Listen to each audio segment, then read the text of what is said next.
salah satu hal yang terpenting kita sudah mention mengenai masa transisi. Jadinya pada saat itu sekolah, misalnya di bulan Juli di zona yang hijau di satu kabupaten ingin memulai, dia sudah semua checklist sudah terpenuhi dan dia memulai pembelajaran tatap muka. Tapi tidak bisa normal dulu. Selama 2 bulan pertama dia buka, ada berbagai macam restriksi yang kita akan lakukan.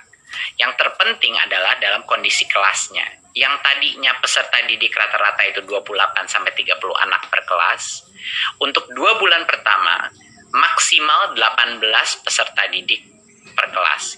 Ini untuk pendidikan dasar dan menengah. Ya, jadinya sekitar kapasitasnya setengah atau 50%, sekitar 50% daripada kapasitas normal. Jadi secara otomatis sekolah ini yang melalui masa transisi ini harus melakukan proses shifting.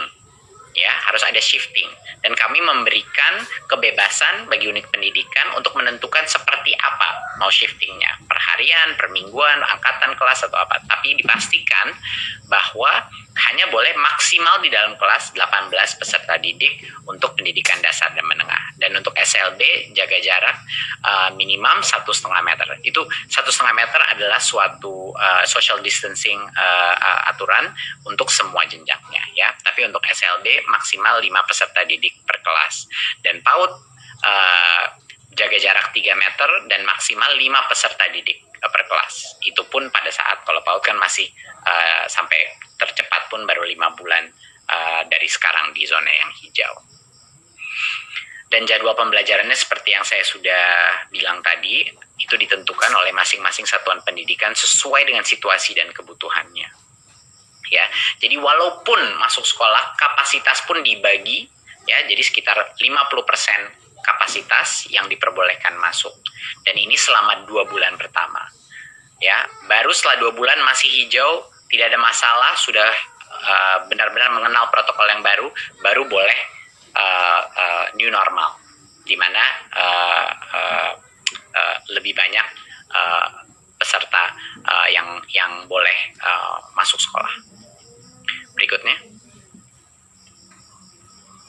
oke. Tentunya ada beberapa lagi, tentunya menggunakan masker itu masih pada saat masa transisi dan akan dilanjutkan pada saat masa new normal, bahkan setelah 2 bulan pun masih harus. Dan juga kondisi-kondisi selain seperti komorbiditas dan kriteria kesehatan, protokol kesehatan dari Kemenkes semuanya harus dijaga. Berikutnya. Berikut. Ya.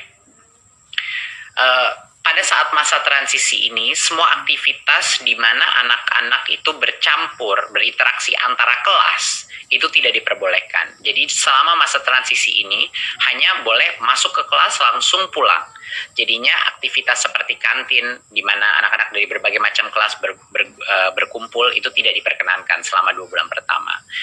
Juga kegiatan olahraga dan ekstrakurikuler itu belum diperbolehkan selama masa transisi. Ya, dan aktivitas-aktivitas lain, kegiatan belajar mengajar seperti KBM itu belum diperbolehkan pada saat masa transisi.